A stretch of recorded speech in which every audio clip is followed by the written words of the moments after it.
June 1944, Normandy. The Wehrmacht held the high ground, and every American advance meant blood.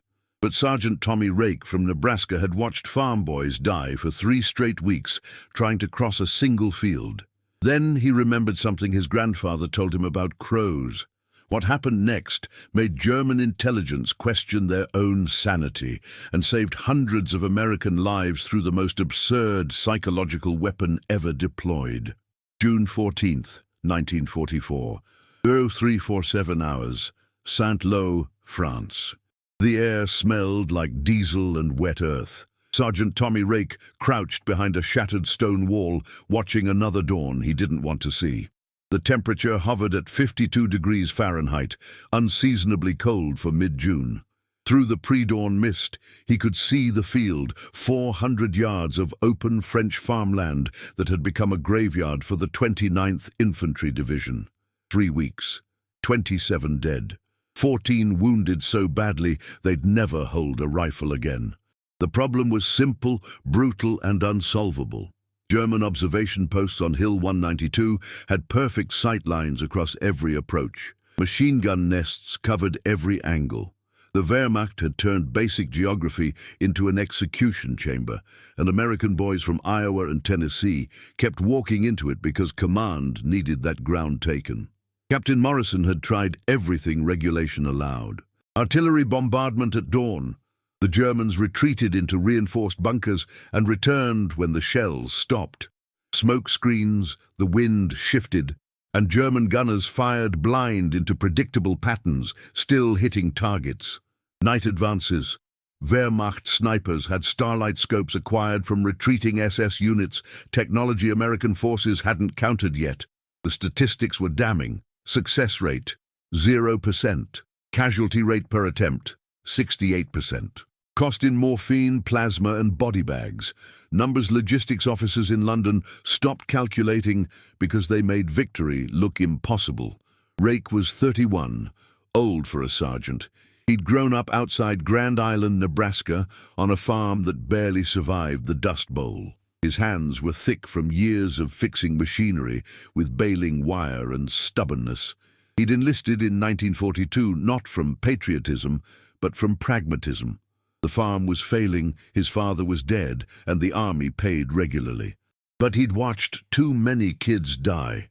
18-year-olds from Brooklyn who'd never seen a cornfield, 20-year-olds from Texas who joined because their brothers had. Good kids. Kids who trusted officers to find solutions, who believed American determination meant American victory, who died confused because courage wasn't enough against mathematics and elevation. Private First Class Eddie Donovan sat next to him, 19 years old, from Boston. His hands shook as he lit a cigarette. "Sarge, they're sending us again today, 4th Platoon.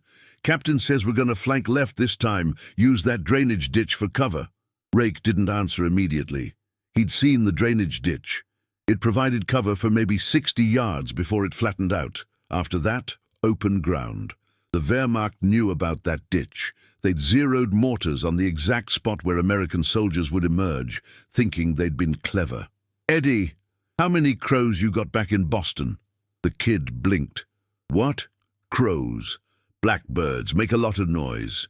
"I don't—" "Sarge, what's that got to do with—" "My grandpa used to make scarecrows," Rake continued, watching the field. "Not the Halloween kind, real ones. You know why scarecrows work? Because crows are smart. They learn patterns, they learn what looks human and what looks dangerous. But they also learn predictable danger. A scarecrow that never moves, they ignore eventually. But a scarecrow that moves just a little, that appears in different places, that acts unpredictable, that keeps them nervous, keeps them watching the wrong thing." Donovan stared at him. "You've been up too long, Sarge." Rake stood, ignoring the protest from his knees. "Maybe, but I'm tired of watching kids die because we keep trying the same thing expecting different results." He walked back through the ruined village to battalion headquarters, a partially collapsed farmhouse that smelled like mold and bad coffee.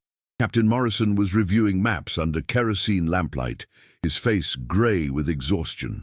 "Captain, I got an idea. It's gonna sound crazy." Morrison looked up. He was 26. West Point, third-generation Army. Smart enough to recognize his textbook education was killing his men. "Sergeant, at this point I'll listen to anything that doesn't involve sending more boys into that field." Rake pulled out a crumpled pack of Lucky Strikes, lit one, and began explaining. The German positions had one weakness. They were watching for real threats.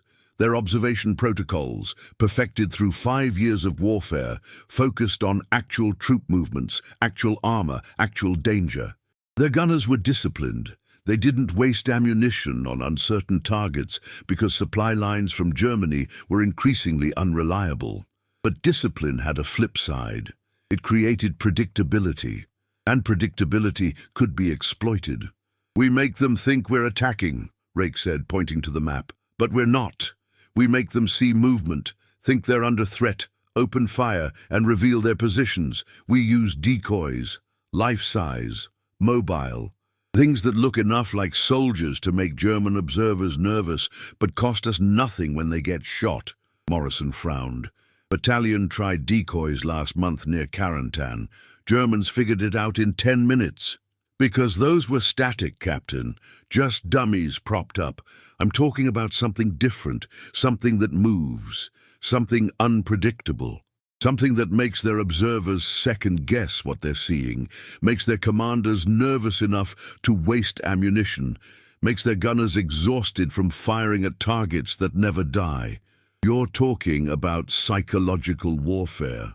I'm talking about making them crazy, sir, making them paranoid, making them see threats that ain't there until they don't trust what they are seeing. And while they're busy shooting at nothing, we map their positions for artillery and find the real gaps." Morrison studied him for a long moment. "How many men you need?" 6. 2 days. Permission to scavenge materials from abandoned equipment. And permission to fail because this might not work. If it doesn't work, we're right back where we started. If it does..." Morrison paused. "The 116th Regiment is scheduled to advance across that field in 72 hours. 500 men. If current casualty rates hold, we're looking at 300 casualties for maybe 200 yards of ground. You've got your authorization, Sergeant. Make me some ghosts." June 15th, 1944. 0800 hours. Improvised workshop, St. Lo. The workshop was a barn that had survived Wehrmacht bombardment through luck and good French construction. Inside, Rake assembled his team. 6 men, chosen not for combat prowess, but for different skills. Corporal James Woody Woodward, carpenter from Portland, Oregon. Before the war, he'd built houses. He understood weight distribution, structural integrity, materials under stress. Private Leonard Kowalski, mechanic from Detroit. He'd worked at Ford's River Rouge plant, assembly line supervisor. He understood machinery, motion, how to make things move when they weren't supposed to. Private First Class Marcus Freeman, theater technician from Harlem, New York. Before the draft, he'd worked at the Apollo Theater, building sets, creating stage illusions. He understood perspective, how things looked from distance, how to fool the eye. Private Samuel Hoskins, tailor from Philadelphia. His family ran a garment business. He understood fabric, how uniforms moved, how clothing indicated human presence. Private Johnny Chen, engineering student from San Francisco. Second-generation Chinese-American, he'd been studying mechanical engineering at Berkeley before Pearl Harbor interrupted his education. He understood physics, leverage, basic mechanisms, and Private Eddie Donovan, who Rake kept because the kid was scared and deserved to see fear turned into weapon. "Gentlemen," Rake began, spreading salvage materials across a workbench, "we're gonna build the most ridiculous, absurd, stupid thing the United States Army has ever deployed. And if it works, it might save 100 lives." The materials were scavenged from across the battlefield, damaged uniforms from supply dumps, steel pipes from destroyed buildings, wire from communications equipment, burlap from sandbags, springs from vehicle suspensions, helmets too damaged for actual use, boots that no longer fit anyone, rifles broken beyond repair but still shaped correctly. The first challenge was construction. The decoys needed to be lightweight enough for 2 men to carry, but substantial enough to appear human-shaped from 400 yards. Freeman solved this through theater techniques, wireframe construction covered with fabric and uniform pieces, creating 3-dimensional shapes that suggested human proportions without requiring full mass. The second challenge was movement. Static targets would be identified and ignored. Kowalski adapted mechanisms from tank track systems, creating simple pulley arrangements using salvaged wire. The decoys could be pulled along prepared paths, creating the illusion of soldiers advancing. The movement didn't need to be perfect, just convincing enough to trigger German observation protocols. The third challenge was realism.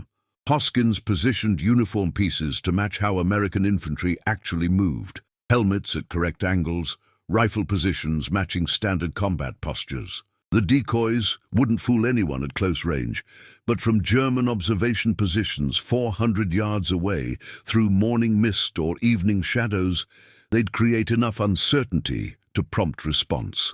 The work was exhausting. Temperatures inside the barn climbed to 90 degrees by midday. The smell of sawdust, machine oil, and mildew was overpowering.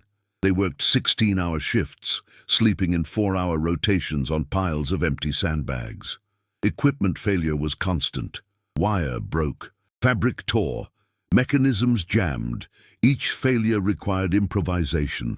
When proper bolts weren't available, Chen adapted using nails and wire wrapping. When fabric wasn't stiff enough, Freeman treated it with water mixed with flour, creating crude starching that maintained shape. When movement mechanisms stuck, Kowalski salvaged grease from destroyed vehicles, creating lubrication from materials never intended for that purpose. Captain Morrison visited on the second day. He stood in the barn entrance, staring at the bizarre collection of human-shaped wireframes and fabric. "Sergeant, this is the most insane thing I've ever seen." "Yes, sir." "The colonel is going to think I've lost my mind." "Probably, sir." Morrison walked closer, examining the construction. He touched one of the decoys. It bobbed slightly, the spring-loaded base giving it unnatural movement. "But if German observers are as paranoid as you think, if their doctrine is as rigid as intelligence suggests, this might actually work." "It'll work, sir, because they can't afford to assume it's fake. Every time they see movement, they have to respond. They have to fire or radio command or alert their sectors, and each time they do that, they expose positions, reveal firing patterns, waste ammunition. Even if they figure it out eventually, those first few engagements give us intelligence we don't have now." By June 16th evening, they'd completed 18 decoys. Each was unique, different heights, different uniform arrangements, different apparent weights. They were stored in the barn, covered with tarps, waiting for deployment. The team sat outside as the sun set, smoking cigarettes and drinking coffee that tasted like petroleum. Nobody spoke much. They were exhausted physically, but more than that, they were nervous. This wasn't normal combat. This was gambling on human psychology, on German training being predictable enough to exploit. Donovan broke the silence. "Sarge, what if they just laugh? What if they look through scopes and see these are obviously fake?" Rake lit another lucky strike. "Then we're right back where we started, kid. And battalion goes ahead with the original plan, and more boys die. But if there's even a chance this saves one life, it's worth being the guys who built Scarecrows in the middle of France." June 17th, 1944. 05:24 hours. Assembly point 200 yards from German lines. The operation began in pre-dawn darkness. Rake's team moved in pairs, carrying the decoys through terrain they'd scouted for 3 days. They positioned the Phantoms in locations chosen through careful calculation. Points where German observers would naturally focus, where sight lines converged, where movement would appear threatening. The mechanism was simple, but required precise timing. Wire lines ran from each decoy back to concealed positions. At 0 hour, team members would pull the lines, causing the decoys to move in coordinated patterns that suggested squad-level infantry advances. Lieutenant Colonel Bradford observed from battalion command post, binoculars trained on the field. Captain Morrison stood next to him, sweating despite the cool morning air. 0531 hours. First light broke across the French countryside. 0533 hours. Rake gave the signal. The decoys began moving. From German observation post OP7 on Hill 192, Unteroffizier Klaus Hoffmann saw the movement through his scope. His training was excellent. 5 years of warfare, from Poland to France to the Eastern Front before reassignment west. He'd seen thousands of American attacks, learned their patterns, their tactics. This looked like standard American infantry advance. Multiple soldiers, staggered formation, using available cover. They moved with characteristic American caution, not the reckless charges of 1942, but the calculated advances of 1944, troops who'd learned that European warfare rewarded patience. Protocol required immediate response. Hoffmann triggered the alert signal. Within seconds, 3 machine gun positions oriented toward the movement. German doctrine was absolute. Unidentified movement in kill zones received immediate suppression fire. Waiting meant allowing Americans to close distance, establish positions, call in their terrifying artillery superiority.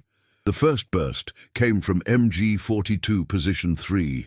Tracer rounds carved through morning mist. The decoys jerked from wire pull mechanisms, the movement eerily similar to soldiers taking cover from incoming fire. That movement triggered cascade response.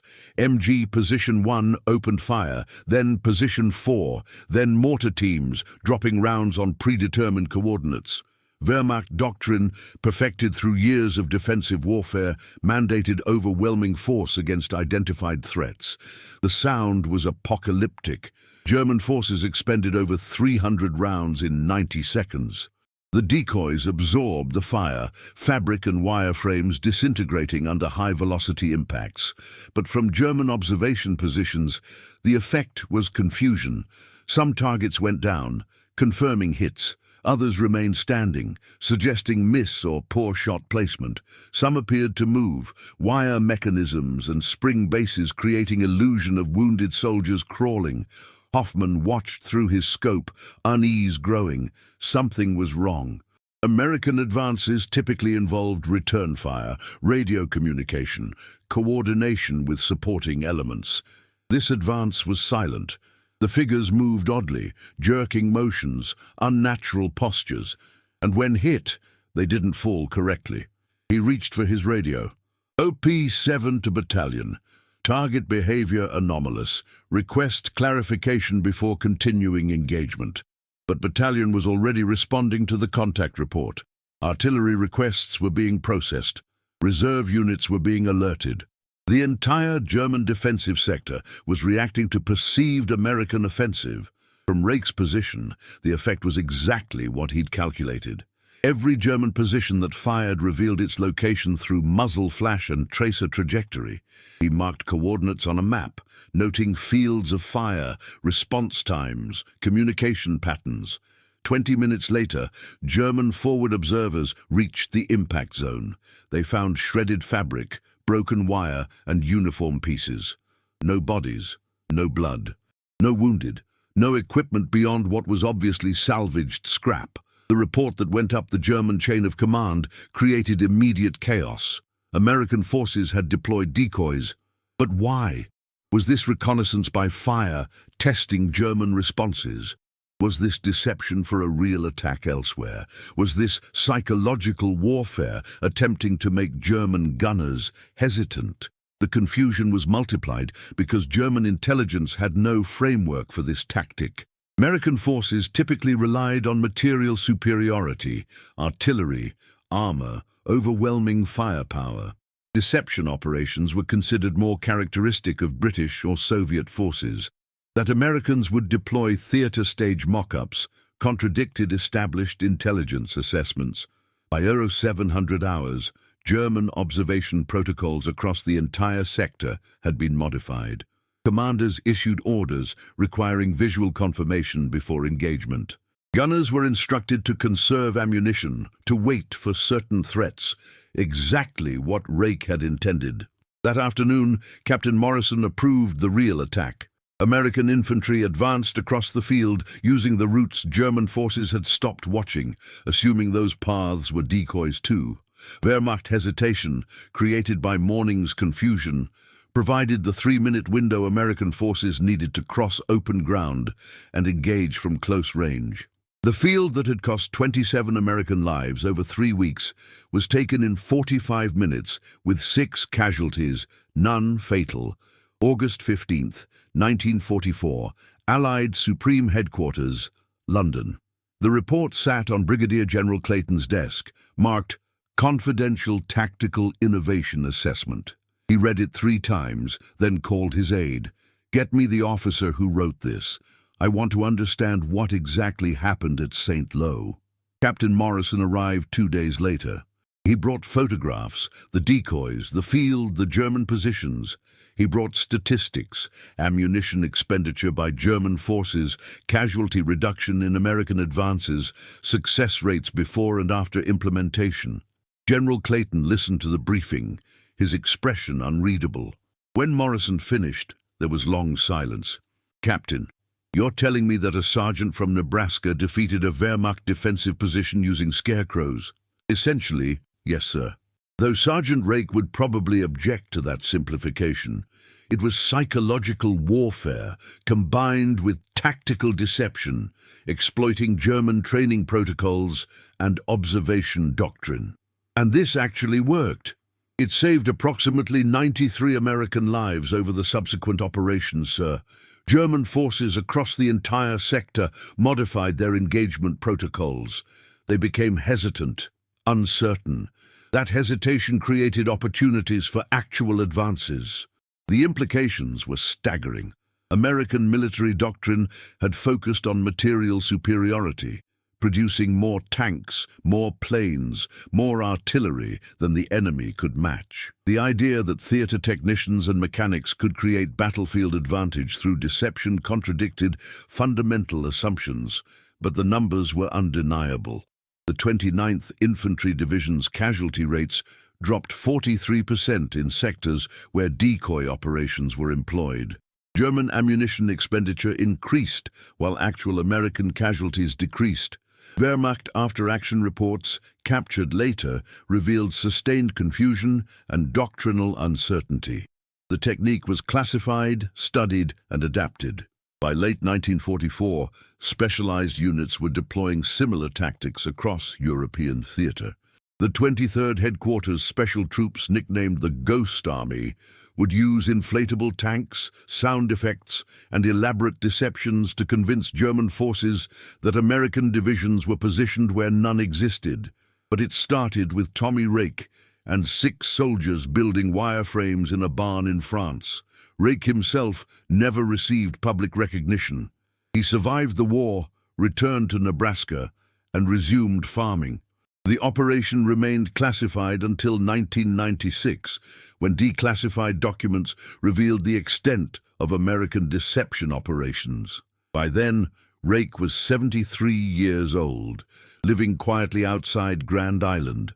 A military historian found him in 1998. They sat on Rake's porch, drinking coffee, talking about a morning 54 years earlier when American ingenuity had outmatched German precision.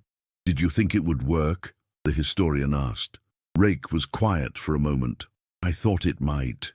I thought maybe German training was so good it made them predictable, and I knew for damn sure that what we were doing wasn't working.